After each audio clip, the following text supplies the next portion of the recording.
রাজাকার খুনি হাসিনা স্বৈরাচার। আমরা সবাই রাজাকার,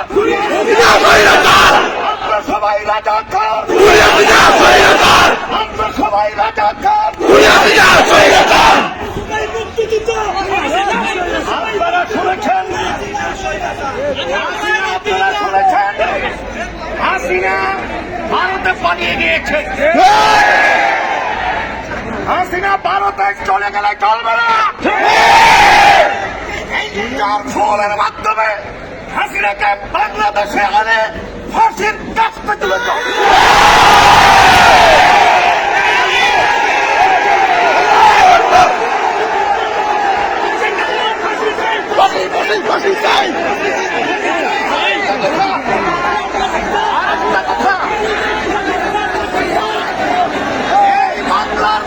বাংলাদেশে মিডিয়ার হত্যার বিচার করতে হবে।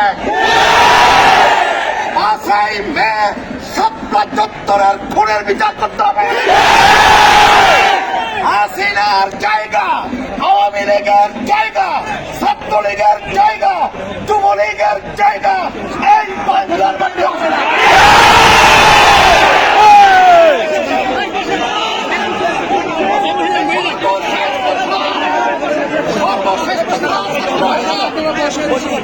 আমরা শুনতে পাচ্ছি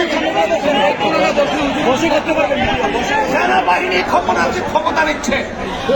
পরিষ্কার কথা, সেনাবাহিনীর ক্ষমতা আমরা মেনে নেব না।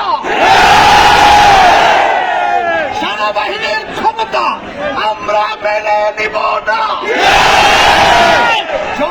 জনতার ছাত্রের সরকার প্রতিষ্ঠিত করতে হবে। রাজপথে দেখা হবে ইনশাআল্লাহ, ইনশাআল্লাহ।